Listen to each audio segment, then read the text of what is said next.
last question, and it's a brief question, but I just want to say that I will summarize some of this at the end because I think there's some rich conversations that's come out of it and rich qualitative information that I'm going to summarize in a few lines before you all disappear. So the last thing is, what makes you proud to be an occupational therapist, and what is that one thing you want to say to a potential Black man who wants to come into occupational therapy? And I'll go to Kwaku. Yeah, okay.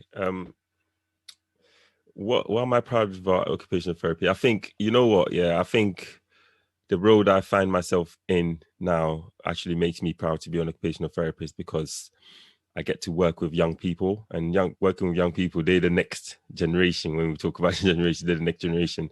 And what keeps me going all the time when I'm working, I've said this on different forums, is that eventually these guys I'm working with are going to come out. They, no one stays in the prison setting forever. They're going to come out in the community, and actually, if I can have some input into how I've managed to turn their lives around a little bit. And I do believe that some of them will turn their life around, given the right opportunities, which we're trying to help them to get. If I can have a hand in that, advising them actually on the whys behind why we do things, the reasons behind doing, and how doing things can actually have a much bigger impact on our well-being for them. That's just what makes me proud to be an occupational therapist. In terms of what I would say to other Black males to come into the profession, I mean, I think I would go. I would open the scope of occupational therapy a bit wider and say that it's not so restricted. It's not. I don't know if that's promoted that well. It's not a restricted profession. You don't have to work in a mental health unit. You don't have to work in hospital. You don't have to work in certain places. Actually, all you need is those skills and understanding of the power of occupation, and you can apply that across anywhere that you want to work. You can go back to working with like I said, I really believe that OTs working in mainstream schools, not just with children with a difficulty of some kind, just working with children.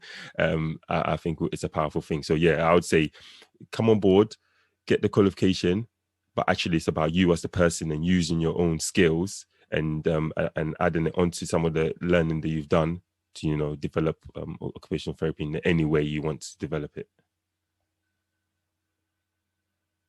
Valentine?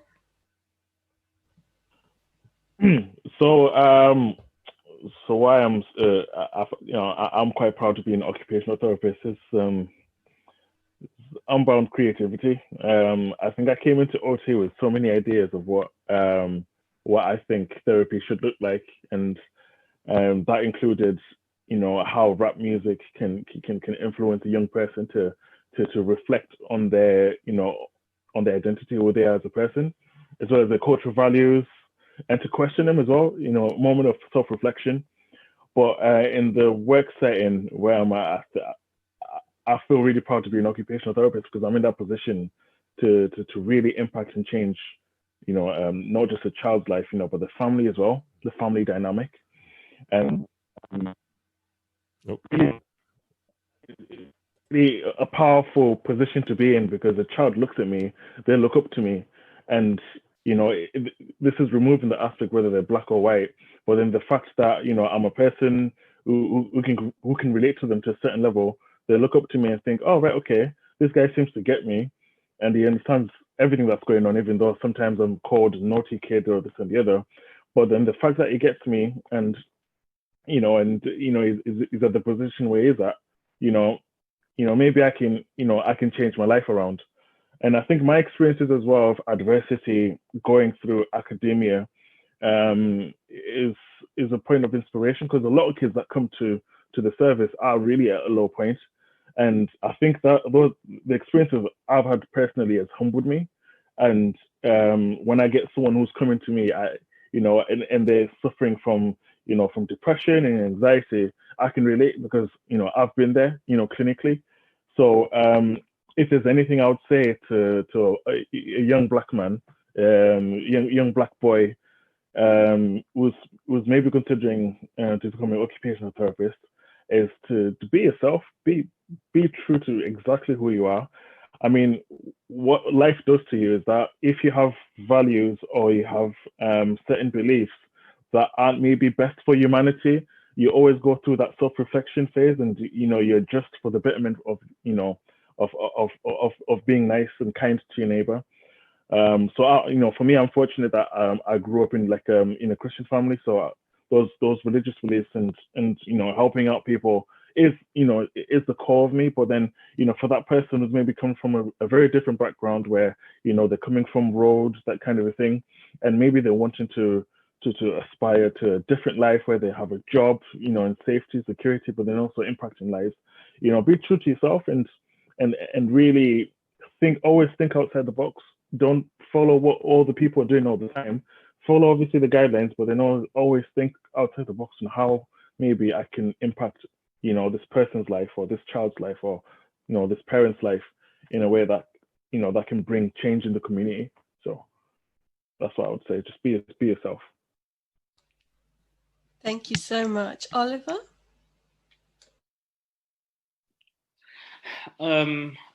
I mean, for me, what makes me proud to be an OT is first and foremost the journey that I've been through just to become an OT. I think I embraced that a lot because I feel like I went through quite a difficult period, especially with having children throughout the process as well. It was really, really difficult for me. So first and foremost, I do cherish that. But one of the things now, I am an OT, and now I've been able to go through, and I qualified in 2017, so it's been like 3 years now. But it's looking at the lives of the people that I've got the ability to change, and the smiles that you can put on people's faces. And I think unlike some other jobs where maybe, well, you probably make a lot more money in other industries, but you don't get that same enjoyment in terms of like being able to change someone's life. And sometimes a thank you, it can mean so much. Do you see what I mean? And life's so short. And you can chase all these other things, but the reality is that you need some satisfaction in life. And for me, OT brings me that. In terms of encouraging other black men, what I would say is that, listen, OT is it's a very creative. It can be very creative, and there's a lot of black men who have a lot of creative skills that can transfer those skills into OT. To be honest, even as a profession, I think there's so much more that we can do. And I think, we really have to start learning to step out, being a little bit more courageous and trying to do new things. Do you see what I mean? Trying to open new doors, because I don't think OT is solely NHS, Band 5, 6, 7, or social services, whatever. I think there is a lot more to OT than just that. And I think, if more black men get involved, we can definitely put our heads together and really try and find new routes and new ways of supporting people, and find new niches that we can work in. And the last thing I'd like to add as well, for anyone here that's listening that is coming from that life, I think one key thing to remember is that when you get your OT badge, when you qualify and you become an OT, for me, that was always my pass out of the ends, because I knew at that moment in time I had the opportunity to work anywhere I wanted. I didn't have to just work in where I lived. I didn't have to just work in London. If I decide to wake up tomorrow and say to my missus, listen, I want to go and move to Southampton, I can do that. And I know within a couple of weeks I could find a job. Like, I have belief that I can do that. Do you see what I mean? And unlike other professions, you're like, you can't earn money unless you're working in central London or something like that. Do you see what I mean? And I think that OT badge gives you the opportunity to experience new things, go to different places, and like, really challenge yourself. I mean, like, anyone here that's an OT, if you're on LinkedIn, if your account's not getting bombarded every day with different people trying to throw opportunities at you. Like, it gets long now. I just have to like turn off my thing. Do you know what I'm saying? But there's opportunities out there is what I'm saying, and it's not confined to one little space. And this is for a lot of guys, especially black men, who want a route or who want to be able to sort of get out of the position or get out of the rut that they're in. This badge for me gives them an opportunity to go wherever they want to go. LinkedIn, yeah? Yeah. Yeah. Yeah. Chike. Yeah, it's similar to what he was saying as well. Yeah, being at OT again is one of my proudest achievements as well. So the journey as well, my journey has been a difficult journey, as you heard earlier.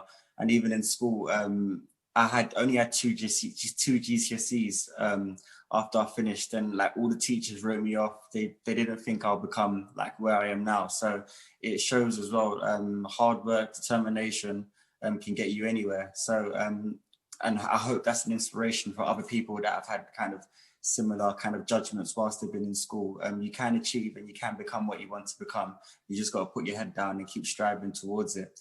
And again, what I like about the role of an OT is very versatile. Like if you look at everyone in this podcast as well, we've all got different job roles, all got different job specifications. So that shows the OT role itself can be tailored to kind of your strengths and your weaknesses, and kind of you can utilize your own transferable skills to choose and determine what setting you'd want to work in. And I also, again, what you were saying in terms of being able to travel and work as an OT in other countries. And I know you guys said there might not be as much money in terms of kind of the banding, but I think with kind of the locum work and with kind of like Andre's story as well, being able to get promoted to those roles, there's still that opportunity as an OT to progress your career and to kind of be versatile and kind of be what you want to be. So yeah, for any black male OT that wants to join the role, yeah, definitely jump on board. And I think because there isn't, again, it can work to our benefit as well, because there isn't a lot of black male OTs, a lot of teams and a lot of services, when they are looking for recruitment and when they are looking for kind of professionals or colleagues that would suit their client base or can suit their kind of team dynamics, they will consider that when in the recruitment process as well. So yeah, I'm begging for more black OTs, because yeah, it's definitely a profession for us. Thank you, Chike. And Andre, what words of inspiration can you leave us with? Yeah, I've got a few points. First of all, I would like to, again, just touch on the journey. The journey of becoming an occupational therapist, just even in terms of the structure of the course, where you get thrown in all these random placements and you get put with this random mix of people, and to have that resilience and strength to get through that process in itself. If you literally look back, you'll always have like quite a warm feeling in your chest about those days and how uncomfortable some of the circumstances you were put in were. So I always love to look back at the journey, because it does give you a nice feeling in terms of self-esteem that you was able to overcome all of those obstacles, because I just call the course an obstacle. Really, it's just an obstacle course that another thing I'm really proud about is kind of just the risks taken. So one thing I would recommend for people who do come into the profession is to take risks and move about and learn different areas. I qualified in 2012, and I think I stayed in roles a year at a time, and I've worked in probably every area, acute, community, mental health, private, whatever it is, I've worked in it. And I think that is an opportunity to kind of power your way through some of these glass ceilings, because you're just more experienced than people. You've got more under your belt. So I would say the risks taken of when you're feeling comfortable, sometimes it's the time to make that change and learn something new and put yourself in another environment. The other thing I would say is I'm pretty proud of having the opportunity to mold people's views of what a Black British male is, because people will have their preconceived views of what Black people are based on their the films they watch. If you think about it, if you're never around Black people and all you do is see them on Top Boy and in rap music, I'm very, very confused what their perception of Black people is, because if you think about it, if you live in, I don't know, let's think of a random town, Barnsley, but you like rap music, right? I listen to gigs, right? And then I like to go on Netflix and watch Top. That's the only view of Black people you'll have, and actually, Black people are just normal. So it's nice to mold people's views of Black people and show that we are more than capable of assuming positions of authority. The other thing I'm proud of is just giving other people opportunity. Yesterday, someone called me and they were saying thank you for giving them the opportunity, because they were able to get a mortgage and move house. And that's a Muslim OT who I put into a position of management. She wears a scarf and everything. And she called me and she was like, thank you so much for the opportunity, and I've just moved house. And that is a position you coming from you'd never thought you'd be in. It is something I'm proud of, really, because I truly believe some of these people would not have been given the opportunity. And then the last thing I'd just like to say is just the fact that when you, as I think Oliver was saying, when you are qualified as an occupational therapist, and one of the probably main reasons I would recommend going into occupational therapy is you have life security. You can never not have a job, ever. You have to be terrible because there's way more job opportunities than OTs. So for whatever the situation is, you can plan your life, because you will always know you'll have a certain level of income, and certain roles can be pretty lucrative, especially if you're a lifetime locum or if you absel through the ranks. So yeah, I think that's my bits. Wow. Do I need to say anything else? Do I? I don't think so. Thank you for that, Andre. I feel quite emotional, actually. It feels like we haven't really advertised Black occupational therapists as we're trying to do in BAME OT UK. And I feel even more emotional because I have my two ex-students right in front of me, Oliver and Kweku. So I feel even more emotional about it as well. Like I grew you up into occupational therapists, whether you liked it or not. I had a part in it in your final year. That's all you saw was Mish. But I think it's important that we showcase ourselves more. We make ourselves visible. I think that's a thing that's come through in all that you've said here. Visibility, making our profession more contemporary in its branding and advertising, so it's appealing. That's come across. And the thing about knowing that there is a place for you anywhere, regardless of your skin color, your heritage, your ethnicity. You belong at every place, at every opportunity. And the reason that we need more representation is exactly what Andre said, that if you're there and representing, you'll bring a diversity of view that may enable an opportunity to happen. And it's that richness that if you have more people with diverse staff groups, you're going to enable so much more opportunity and so much more richness in thinking that will develop your service in a way that you never thought it could be possible. So here we are, BAME OT UK episode 2. talking to Black male occupational therapists. And thank you guys. It's been inspirational. Thank you so much. Yeah, thank you.